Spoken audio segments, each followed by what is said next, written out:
Hello. Thank you for being here tonight. Sana na-enjoy niyo yung first 10 minutes. Sana interesting yung questions and later may isa pa kaming surprise para sa inyo. Wow! Thank you. And of course, ang napaka-sexy. Grabe, she is at her best form. This generation's movie queen, Miss Bea Alonzo. Hi! Good evening everyone. Nag-enjoy ba kayo sa first 10 minutes? Yes! Alam mo, ilang beses ko na napapanood yan pero napatali pa rin ako. So sana magustuhan niyo the rest of the movie and sana mas maganda yung maging conversation natin tonight. Enjoy! And of course, a lady we all dearly love. The one and only Miss Charo Santos. Magandang gabi po sa inyong lahat. Thank you very much for coming here tonight. And nabitin ba kayo? Opo. Sa March 27 natin itutuloy ang papanood ng pelikulang Eerie. Okay, so at this point, siyempre, the best person to ask the first question would be Tita Ethel Ramos. Hi, Tita Ethel. Gusto ko lang malaman why the title? Why Eerie? Yung interesting kasi dito sa Eerie, isa siya sa first parang international co-production ng Star Cinema. Nag-partner up with Singapore. Yung project kasi na to, pinipitch namin abroad nung una, and then na-meet namin yung Star Cinema and sobrang swerte ko as a filmmaker na na-decide nila na i-finance yung movie. So may ganun siyang angle, no? Gusto namin hindi lang siya just for the local audience, but also ito yung type of film na gusto namin i-export and dapat proud tayo sa quality yun. And isa yun sa parang strategy. Gusto namin ng title na English na rin, para hindi siya yung type of movie na pag in-export mo, ita-translate mo pa. Diba? Minsan kasi confusing yung ganun for international sales. So with one title, alam mo na agad yung genre, diba? Alam mong horror. With the word eerie, medyo nagigets mo na yung atmosphere, di ba? You know what kind of horror film this is. Hindi lang siya parang yung typical na parang pop horror. Meron talaga siyang mas bleak na mood. And yun, basically yun. Ang laking tulong ng English title for international sales. Direct, Sa kanilang dalawa, which role is more eerie? Well, without spoiling anything, I think ako as a storyteller, mahilig talaga ako sa mga characters na very morally ambiguous. And pag ganun kasi walang clear line na parang bida kontra bida, di ba? Protagonist, antagonist. Lahat naman tayo parang in a way na navigate ng mga decision sa sarili natin, morals. Kasi itong kwento nga na to, if you think about it, para siyang science versus faith. Kasi siya very modern na guidance counselor. So yung approach niya to talking to children, mas modern. Tapos si Ma'am Charo as Sor Alice, nire-represent niya yung parang traditional institution na ganito dapat. Nakakaloka yung characterization. So, yun yung conflict na parang very polar opposites yung character nila. And so for me, both eerie naman. And yun yung interesting, yun yung magkakreate ng tension dito, yung pagbangga ni Bea and Ma'am Charo. Bago ko ibigay ang microphone back to James, congratulations, Bea. Nauna ang pangalan mo kaysa sa Charo. Ay, may issue ba tayo? May end. Charo Santos. Ay, hindi namin makita. Wala. It's alright. Wala kay ano yan? Hindi po pangyayari yan. Oo. Asia's first best actress lang naman. Well, direct, I was... sorry. Charito, sorry. Charito pala. Direct, I have a serious, serious question. Ano po ba ang double sa Eerie? Charit lang, lahat double E pala. Walay ako doon, walay. Okay, who would like to shoot the next set of questions? Siguro si, banda dito, Mami Jo Bonsol. James, pa-assist? Ano yan? Ang tanong ko po, yung detalye po nung period, kasi nakikita natin, tsaka yung ang ganda nung shot, lalo na yung kasama yung mga bata, tsaka yung technique ng ilaw. Mahirap po ba yung paggawa ng mga eksena? Masasagot yung actors natin. Yeah, challenging siya. Talagang sinadya namin yung time period niya na yun kasi nga mas at conflict pa talaga yung very modern approach to parang yun nga, psychology, therapy, psychotherapy, and yung faith. So perfect time period siya to explore that. At the same time, dahil mas parang pag may period setting, iba talaga yung mas may nostalgia, ewan ko, mas creepy for me. And may element rin kasi sa story na parang may death penalty pa. So parang part rin yun ng narrative. So panoorin nyo na lang. Siyempre visually, ang gandang texture rin naman talaga ng period movie. Pero wala po kayong ritual na you have to pray before you do the shot or haunted yung pinuntahan? Siyempre naman, first day, nagpe-pray kami. In fact, seminary yun. So may church. Pag umaabot kami weekend, nagsisimba yung ibang crew. May mga creepy things na nangyayari on set. Pero natapos naman na yung film and enjoy naman on set. Very light. Pero gusto kong idagdag, that Direct Mick storyboarded the entire film. Wow, may ganun pa palang director, no? Talaga nagbigay siya ng panahon to do pre-production. He storyboarded the entire film. So kaming mga artista, we had to come to the set prepared, memorize our lines. Kasi talagang may shot list siya for everything. Parang he had the movie in his mind already, even before the first day of shooting. So, yung set namin, very organized, very efficient. Pag nagtanong ka, mga more or less, anong oras tayo magpapack up, nasasabi nila because he timed. Ang ganda naman. He timed everything. Yeah, and we only shot the movie for 20 days. Tagal-tagal din naman. Every day siya. So nakatulong din sa characterization namin yun na hindi na kami lumalabas dun sa location. And then the shoot was, I think, chronological, more or less. Yung, Bihira na tayo nakarinig ng ganyan director, Ma'am Charo, no? Sinunod niya yung, yung sequential narrative. Alright. Para po naman, sorry po. Para kay Ma'am Charo, from what I know po, kayo rin po nag-aaral sa isang may madre na na eskwelahan. Oo. Did you have your own sharing experience na nung estudyante rin ako, ganito yung feeling ko, may kinatatakutan din ako sa school. Si Bea mas may urban legend lagi sa school. Well, parang very close nga ito sa kabataan ko, no? Kasi hindi totoo, meron kami pinaniniwalaan na nag-suicide din sa loob ng CR. Pero syempre wala naman talaga nangyari pa sa akin. Nakakatakot lang talaga. So, yun. I'm sure marami makaka-relate na mga estudyante na nag-aaral sa Catholic schools kasi hindi naman mawawala yan. Bilang Pilipino, naniniwala tayo sa mga ganyan, hindi ba? Sa mga urban legends. Totoo. Yes. Ako talaga na-appreciate ko yung character ni Sor Alice kasi nag-aral din ako sa isang eksklusibong paaralan para sa mga kababaihan, no? That was run by nuns. So alam niyo naman yung pinapatupad ng mga guideposts, no? ng nagpapatakbo ng institusyon. And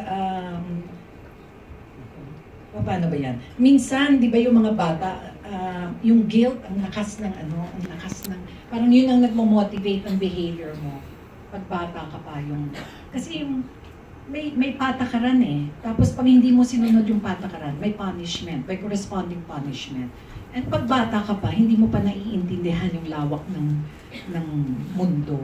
So, may appreciation ako dun sa struggle ng isang babae na nanggaling sa very traditional upbringing at anong nangyayari ngayon sa mundo na mas bukas na at mas malawak na ang pag-unawa.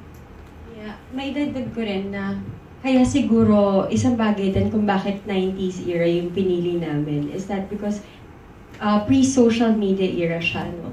So maraming mga issues na hindi na pag-uusapan, yung mga saon-loobin mo, hindi mo talaga na i-share sa maraming tao. Kasi noong time na yun, diba, parang we're too busy conforming. Gusto natin maging kagaya ng iba. So makikita nyo sa pelikula yun. Si Ma'am, naman. Pinoy yun. Ano po yung yung contact mo with the Singapore Actually, filmmakers? parang nag-pitch lang kami sa Singapore, tapos na-meet namin sila and then nagustuhan nila yung material. They create productions. Tapos, ang exciting nga, parang 6-picture deal ang sinay nila. So, very, parang may naging catalyst yung film na to for something new rin for Star Cinema na mag-go into international co-production. So dahil doon, ibang flavor of films na magagawa na. Thank you. Can we, si Tita Ethel lang may question. Ano ba Actually, nung nag-pitch ko na Singapore, may cast na. So sila very, excited sila sa material and sa concept. So, na-excite sila and just based on that, based on the pitch, based on the, I guess, the treatment na we showed them, sumali na talaga sila. And hindi lang yun, na-excite nga sila working with Star Cinema kasi alam nila it's one of the biggest studios locally sa Philippines. And na-fascinate sila sa fact na parang, recently, yung mga local studios dito, gusto na rin i-push yung boundaries, mag-cross ng borders, gusto na rin gumawa ng movies na, may enjoy pa rin ng Pinoy audience, pero meron siyang certain elements that can make it work outside. Kasi yun naman yung, diba, bagong age ngayon with all the international streaming services and with, like Netflix. May certain kinds of films na ngayon ang hinahanap ng audiences even outside the country. So yun, very strategic rin. And because of Eerie, there are more projects na magagawa na mas interesting. Something na hindi nyo rin, nakikita sa typical local films. Thank you, Tita Ethel. Thank you, Direk. Mario Bautista, I understand my You somehow come full circle.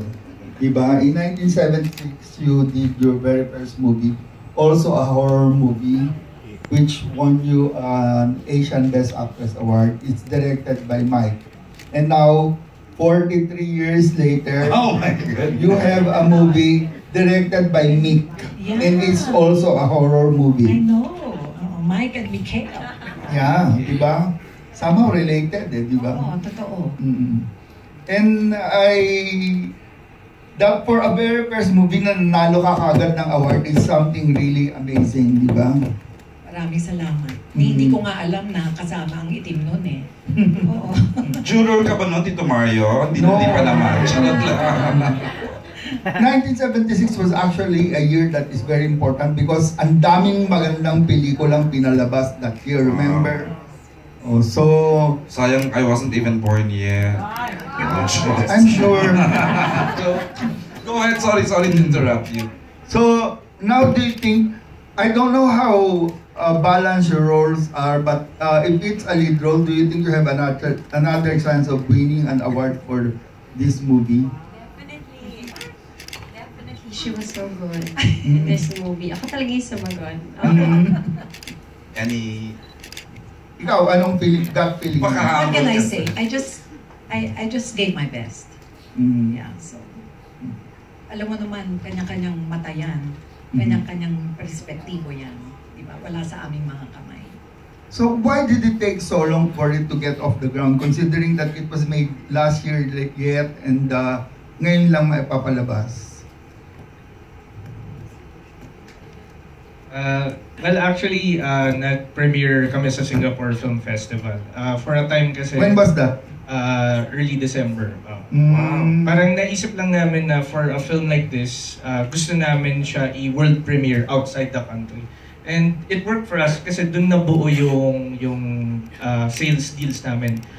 What's interesting rin pala about Eerie is I think it's the first Star Cinema movie that got internationally distributed and picked up. So siya, magkaka-simultaneous regional release siya. Basically, pagka-screen dito sa Philippines, may other screenings outside the country, across Asia. And hindi siya yung usual route na parang tina-target yung Pinoy diaspora abroad.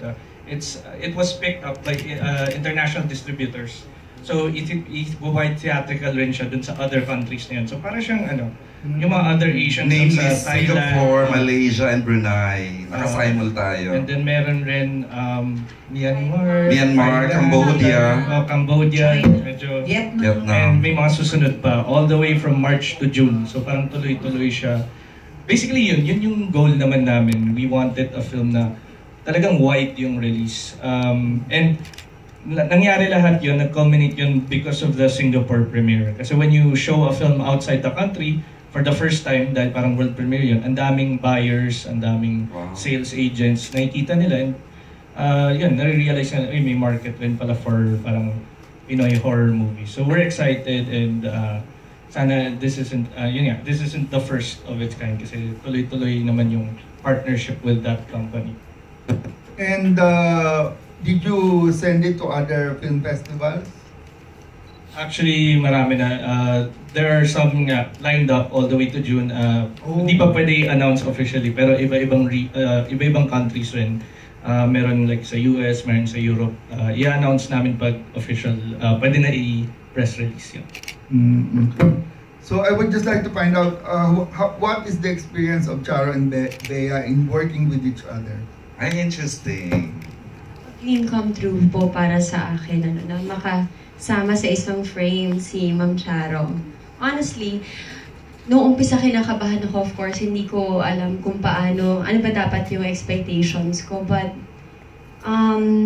the workshops and meetings, and alam mo na hindi, parang ibang hat yung sinuot ni Ma'am Charo. She wasn't the CEO, she wasn't the president of ABS-CBN, she was an actress.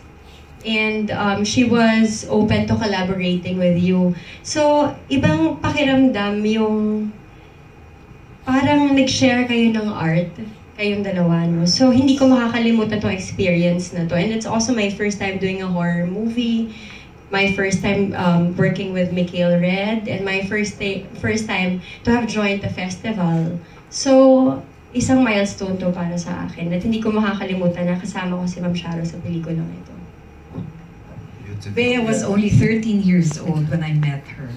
Wow. Oo, at talagang nasundan ko ang kanyang career bilang isang artista, at isa siya sa mga hinahangaan ko sa mga kabataang artista. So, you know, I felt so excited, and I really looked forward to working with her. She's a very intelligent, intuitive, and generous actress, and she works hard, you know. I mean, talagang she comes to the set prepared. Pero hindi naman yung talagang yung pag-break naman, nagbe-break din naman siya from her character. Oo. Yeah, she's a true professional. Her attitude towards her craft is admirable. Wow. What can you say about that, Bea? Oo. Kinikilig ako. Reply. Gusto kong kumuha ng copy ng lahat ng interviews namin. Sabi ko nga kanina may photoshoot kami, ipapa-frame ko ng malaki yung picture namin together. Diba sino makakapagsabi na nakatrabaho mo yung Asia's Best Actress? And you've been very busy this past year doing 3 movies, di ba? So, after First Love, horror movie naman ang ginawa mo ngayon. So, on TV, what is in store for you? I am going to do a teleserye with Richard Gutierrez po and Ian Veneracion. Medyo kakaiba yung material na ito. So, we're training right now. But, baka hindi ko pa masasabi kung kailan siya maipapalabas. But, soon, i-announce din namin. Nag-start na ang taping? Hindi pa. This April pa lang mag-uumpisa. Nagtitraining po kami for the characters. Ang matindi ha, may training na nagaganap. Oo nga. Maswerte nga ako yung mga no-offer sa akin ngayon na mga material iba-ibang genres. Oo. What kind of training daw tinatanong lang?